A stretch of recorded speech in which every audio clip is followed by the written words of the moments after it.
On June 20th, 2024, investigators arrived at a home in California carrying an answer that had been missing for 73 years. Inside were Alida Alequin and her elderly mother. Their family had spent generations living with the disappearance of 6-year-old Luis Armando Albino. Luis had vanished from a West Oakland park in 1951. No confirmed sighting followed. No body was recovered. And no one could tell his mother where her youngest son had gone. Investigators had now located an elderly man living on the East Coast and compared his DNA with the Albino family. The result confirmed the impossible. Luis Armando Albino was alive. The missing child was now 79 years old. He had grown up far from Oakland, served in the United States Marine Corps, worked as a firefighter, and built a family of his own. Yet the relatives who had searched for him knew nothing about the life he was living. His mother, Antonia, had died in 2005, still believing he might be found. His older brother Roger was still alive. He had been 10 when an unfamiliar woman led Luis away after promising to buy him candy. Roger carried the memory of that afternoon into old age, never knowing whether he would see his brother again. The breakthrough did not begin with a confession or a forgotten police record. It began with an online ancestry test taken by Luis's niece in 2020. The results showed a close genetic connection to an unknown man across the country. At first, the match led nowhere. But Alida did not forget it. 4 years later, old newspaper photographs, renewed family research, Oakland police, federal assistance, and DNA testing connected the elderly man on the East Coast to the child in the family's photographs. But finding Luis could not answer everything. Who was the woman who took him? How was a 6-year-old moved across the country without being found? What had he been told about his identity? And why did 2 branches of the same family remain separated for 73 years?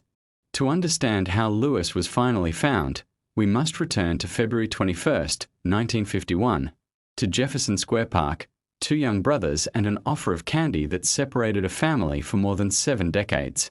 Police officers began with Jefferson Square Park, the last confirmed place where Luis had been seen by a member of his family. They examined the surrounding streets, spoke with residents, and searched places where a small child might have wandered or been hidden. But Roger's account suggested that Luis had not simply become lost. An adult woman had approached him, spoken to him in Spanish, and led him away from the park. Investigators therefore had to search not only for Luis, but also for an unidentified woman whose name, address, and destination were unknown. The effort quickly expanded beyond the Oakland Police Department. Soldiers from a nearby military installation joined the search. City workers and local volunteers helped examine residential streets, alleys, vacant lots, and other areas surrounding the park. Search teams moved outward through West Oakland, carrying Luis's photograph and asking whether anyone recognized the child or the woman Roger had described. Authorities also considered the possibility that Luis had reached the waterfront or fallen into the water. The United States Coast Guard became involved, examining nearby waterways for any sign of him. Nothing confirmed that Luis had drowned. The waterfront search was one part of a wider effort to examine every reasonable possibility available to investigators at the time. As the search continued, Luis's photograph was distributed publicly. Newspapers reported the disappearance, placing the face of the 6-year-old before readers across Oakland. Residents who had never met the Albino family could now recognize the boy police were trying to find. The publicity generated attention, but it did not produce a confirmed route. No reliable witness came forward to establish where the woman had taken Luis after leaving Jefferson Square Park. Investigators did not obtain a verified vehicle description, license plate, or destination. They could not determine whether the woman remained in Oakland, traveled elsewhere in California, or left the state. The search was also limited by the investigative tools available in 1951.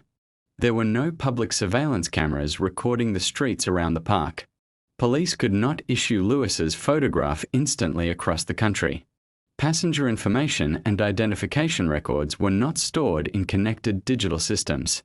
A child moved under another name could become extremely difficult to trace once he was taken beyond the immediate search area. Investigators continued questioning Roger because his testimony remained the strongest known account of the abduction. He was 10 years old and had witnessed an event whose importance he could not have understood while it was happening. Yet the central facts he provided did not change. A woman had approached the brothers. She spoke Spanish. She offered Luis candy. And she left with him. Those details explained how Luis had been separated from Roger, but they did not reveal where he had gone. The search teams kept moving through Oakland. Officers checked streets and neighborhoods. Volunteers studied Luis's photograph. Soldiers and city workers examined areas the family could not search alone. The Coast Guard looked across the water while newspapers continued asking the public for information. Still, no confirmed trace of Luis appeared. As days passed, the visible search could not continue at the same intensity. Soldiers eventually returned to their regular duties. The waterfront examination ended. Volunteers stopped gathering in the same numbers, and newspapers moved on to other events. The police file remained open, but investigators had reached the limits of the evidence available to them. They knew where Luis had last been seen. They had his photograph. They had Roger's description of the woman. What they did not have was a name, an address, or a trail leading beyond the park. For the authorities, the investigation had entered a long period without a confirmed lead. For Antonia Albino, the search was nowhere near over. The public search became less visible, but Luis did not disappear from the Albino family's daily life. Antonia continued returning to the Oakland Police Department's Missing Person Bureau, asking whether investigators had discovered anything new about her son. According to the family's later account, she went almost every day at first. As the years passed without a confirmed lead, the visits became weekly, then monthly, and eventually annual. The schedule changed. Her question did not. Had anyone found Luis? Antonia did not speak English, which made those visits more difficult.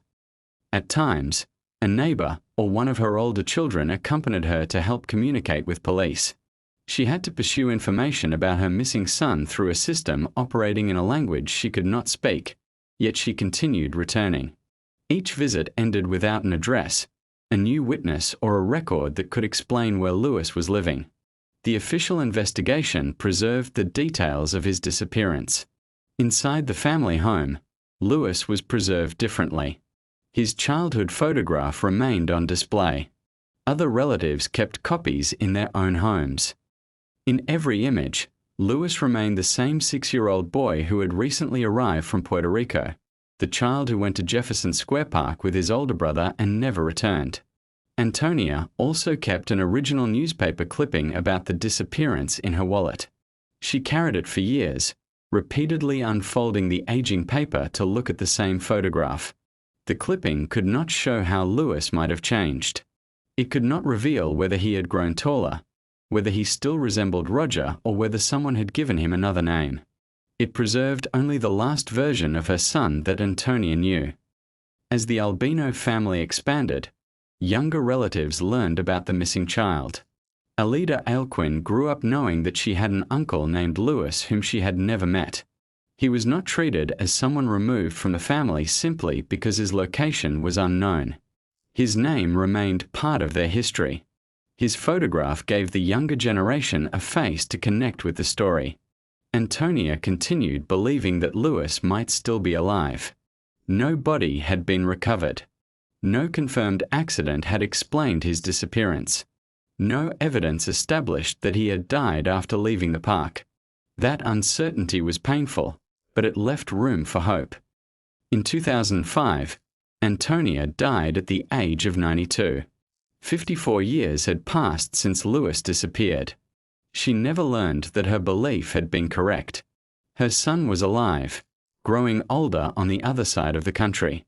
But the records, investigative methods, and technology capable of reconnecting him with his biological family had not yet brought them together. Antonia died without seeing Luis again, but she had ensured that the family did not forget him. The photograph remained. The newspaper clipping remained. And the next generation inherited the unanswered question she had carried for the rest of her life. While the Albino family searched for a missing 6-year-old in California, Luis was growing up on the other side of the country. He was raised by another couple on the East Coast.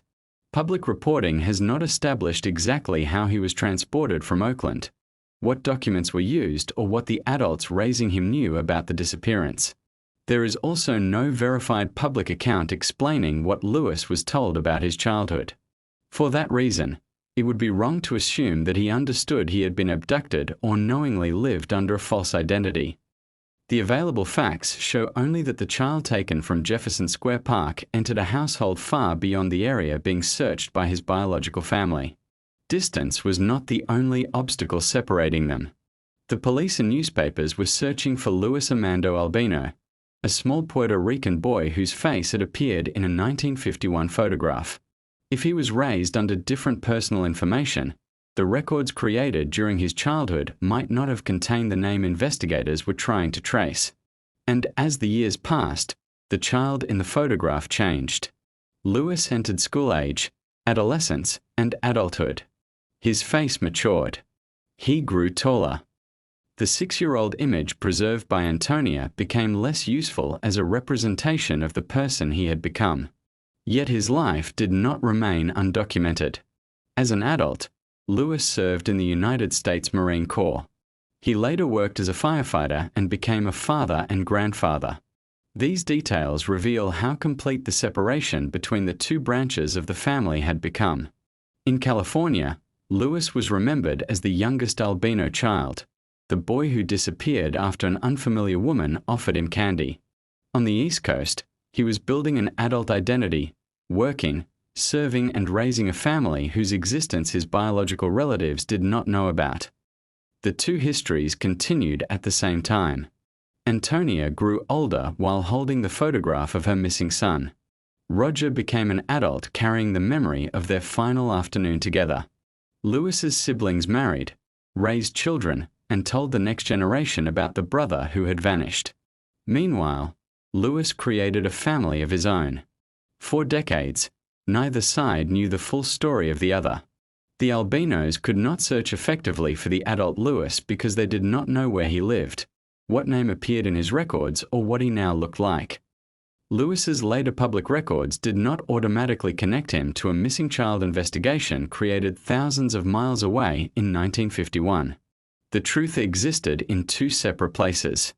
It existed in Oakland police files, old newspaper reports, and the memories preserved by the Albino family.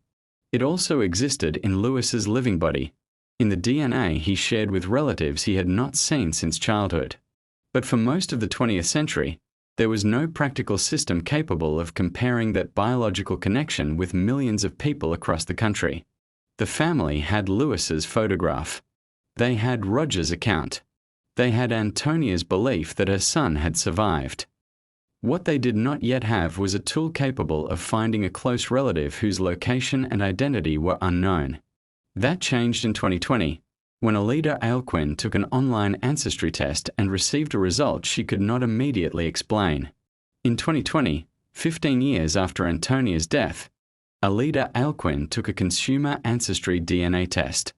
At first, the decision was not part of an official police investigation. Like millions of other people using similar services, Alida was exploring her family background and genetic connections. Then an unexpected match appeared. The results showed that Alida shared approximately 22% of her DNA with a man whose identity she did not recognize. The percentage indicated that this was not a distant connection buried somewhere deep in the family tree. It suggested a close biological relative. The man lived on the East Coast, the same side of the country where Luis had unknowingly spent most of his life. For Alida, the match raised an immediate possibility. Her family had spoken about the missing Luis for as long as she could remember. His photograph had remained inside their homes, and the story of his disappearance had passed from Antonia to her children and grandchildren. Could this unknown man be connected to the uncle who disappeared in 1951? A DNA percentage alone could not answer that question. Consumer ancestry databases estimate relationships by measuring shared genetic material. A strong match may indicate several possible family connections, depending on the ages and positions of the people involved. Alida still needed records, family information, and additional testing to establish exactly who the man was. She attempted to make contact and understand the connection, but the discovery did not immediately reunite the two families. The available information remained incomplete. An online profile could show that two people were biologically related, but it could not independently prove that the man was the 6-year-old taken from Jefferson Square Park. The match nevertheless changed the search. For the first time, the family had more than a photograph, an old police report, and Roger's account. They now had a living genetic connection pointing towards someone on the opposite side of the country. The possibility was difficult to ignore because it fitted what the family had always believed. Luis might have survived, grown into adulthood, and created a family without knowing that relatives in California were still looking for him. But the lead remained unresolved. There was no official identity confirmation in 2020. Police had not yet compared the man's DNA directly with members of the Albino family. Investigators had not established the path connecting his adult life to the missing child reported in Oakland 70 years earlier. For several more years, the answer remained just beyond reach. Then, in 2024, Alida and her daughters returned to the mystery. They began examining the family's old information again, looking for something that could connect the DNA result to the boy in Luis's childhood photograph. Their search led them to the Oakland Public Library, where decades-old newspaper records preserved an image the family recognized immediately. It showed Luis beside his older brother Roger. The photograph gave them something the DNA result alone could not provide: a documented visual connection between the unidentified East Coast relative and the child who disappeared in 1951. With the genetic match, the historical photograph, and the family's records now pointing toward the same possibility, Alida approached authorities again. This time, the case began to move. In early 2024, Alida Alequin returned to the DNA match that had remained unresolved for nearly 4 years. This time, she was not working alone. Her daughters joined her, helping search for information about the unknown East Coast relative whose DNA connection suggested that he belonged close to their family tree. They began looking for photographs of the man online. The resemblance immediately drew their attention. In some images, his facial features appeared similar to Alida's uncle's. In another, she believed she could see a strong resemblance to her grandmother, Antonia. A resemblance could support a suspicion, but it could not confirm an identity. They still needed to connect the elderly man in those photographs to the 6-year-old child who had disappeared from Jefferson Square Park in 1951. That search brought Alida to the Oakland Public Library. There, she examined microfilm copies of old Oakland Tribune reports about Luis's disappearance. The archived pages preserved details of the original investigation, the extensive search, and the family's effort to bring him home. One of the articles contained a photograph of Luis standing beside his older brother Roger. For Alida, the image became an important point of comparison. She could now place the childhood face preserved in the newspaper beside photographs of the elderly man connected to her through DNA. The genetic relationship, the family resemblance, and the historical records were beginning to point toward the same conclusion. On the same day she examined the archived articles, Alida returned to the Oakland Police Department with the information she had gathered. At first, investigators still needed to determine whether the lead was strong enough to justify reopening a case that had begun 73 years earlier. An online ancestry result was not, by itself, official proof that a missing child had been found. Officers had to review the original case, evaluate the family connection, and establish whether the East Coast man could realistically be Luis Armando Albino. Eventually, investigators agreed that the evidence was substantial. A new missing person case was opened. Oakland police brought in additional support, including the FBI and the California Department of Justice. The search was no longer being conducted only through family photographs and public ancestry records. It had become an official investigation again. investigators located the man living on the East Coast. His exact location was kept private, and the family later respected his decision not to speak publicly about his life. But he agreed to provide a DNA sample. Luis's biological sister, Alida's mother, also provided a sample for comparison. The tests were now examining a direct family relationship, not merely estimating a connection through a consumer ancestry database. While the laboratory work continued, Alida and her family could only wait. They had lived with Luis's disappearance for generations. They had a childhood photograph, an old newspaper clipping, and the account Roger had repeated since he was 10 years old. Now, for the first time, investigators had reached a living man whose DNA might prove that Antonia had been right all along. The result would determine whether the stranger on the East Coast was simply a close relative no one recognized, or the missing 6-year-old whose family had searched for him since 1951. On June 20th, 2024, investigators traveled to Alida's mother's home. They were carrying the answer. On June 20th, 2024, investigators arrived at the home of Alida Alequin's mother carrying the result the Albino family had waited 73 years to receive. The DNA comparison had confirmed that the elderly man located on the East Coast was biologically connected to Alida's mother as her brother. He was Luis Armando Albino.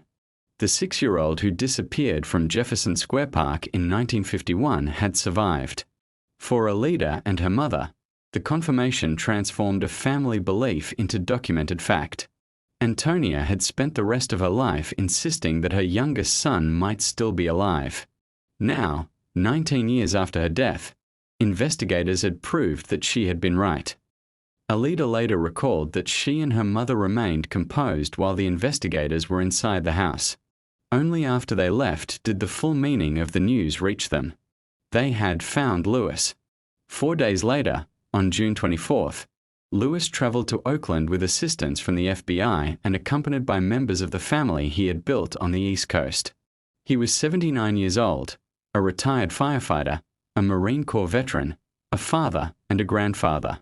Waiting in California were relatives who had known him only through the story of his disappearance. Alida was meeting her uncle for the first time. Her mother was seeing the brother who had vanished when they were children. Luis embraced Alida and thanked her for finding him. The reunion brought together two branches of the same family that had developed separately for more than 7 decades. But one meeting still remained. Roger Albino was now an elderly man living in Stanislaus County. He had been 10 years old when he went to Jefferson Square Park with Luis and returned home without him. He had repeated the same account to investigators, endured years without knowing what happened, and grown old carrying the memory of the final afternoon he saw his younger brother. On June 25th, Alida drove her mother and Luis to Roger's home. When the brothers saw each other, they embraced for a long time. They then sat together and talked. According to Alida, their conversation included the day Luis disappeared and the military service both men later completed. They could not recover the 73 years they had lost, but they could finally speak to each other as brothers rather than remain separated by a childhood photograph and an unresolved police file. The reunion also provided a living answer to Roger's account. For decades, the last known family witness to Luis's disappearance had been unable to show investigators where the woman took him. Roger could describe what happened in the park, but he could not prove that his brother had survived afterward. Now Luis was sitting beside him. The child Roger had last seen at 6 years old had become a 7 to 9-year-old man. His face had aged, his life had unfolded elsewhere, and he had built relationships the Albino family had never known existed. Yet the biological connection between the brothers had never changed. After the June reunion, Luis returned to the East Coast. In July, he came back to California for a 3-week visit, giving the brothers another opportunity to spend time together and begin recovering what little could still be recovered. It would be their final visit. Roger died in August 2024, only weeks after seeing the brother he had lost 73 years earlier. Luis chose not to speak publicly about his experience, and his family respected that decision. Many details of his childhood and the life he entered after leaving Oakland therefore remain private. The reunion did not explain everything that happened after the abduction, but before Roger died, it answered the question he and Antonia had carried since 1951. Luis had lived, and after 73 years, the two brothers had found their way back to each other. Finding Luis answered the family's oldest question, but it could not return the years that had been taken from them. Antonia never saw her son again. She died in 2005, 19 years before investigators confirmed that Luis had survived. She never learned that he had grown into adulthood, served in the Marine Corps, worked as a firefighter, or raised children and grandchildren of his own. Roger received the answer, but only near the end of his life. After 73 years without his younger brother, he was given 2 brief opportunities to sit beside him again before his death in August 2024. The discovery also did not fully explain the abduction. The woman Roger described was never publicly identified. Authorities did not establish how Luis was moved from California to the East Coast, what records were used during his childhood, or what the adults who raised him knew about his disappearance. Luis chose not to discuss his experience publicly, and that decision deserves to be respected. After his identity was confirmed, the missing person case could finally be closed. But the investigation into the kidnapping remained open. For the Albino family, the most important fact was no longer uncertain. Luis had not died in the park. He had not vanished without leaving any living trace. He had survived, built a life, and remained connected to the family through the DNA that eventually brought them back together. The breakthrough came because several pieces endured across generations: Roger's consistent account, Antonia's belief that her son was alive, the childhood photograph preserved inside the family home, old newspaper records, and Alida Alequin's refusal to ignore an unexplained genetic match. For more than 70 years, Luis remained 6 years old in the photographs his family displayed. In 2024, they finally learned the truth. The boy in those pictures had been growing older all along. Luis Armando Albino's story proves that even after decades of silence, family memory, persistence, and modern DNA technology can still uncover the truth. What part of this case stayed with you most? Share your thoughts below, and subscribe for more carefully researched true crime documentaries about families who never stop searching.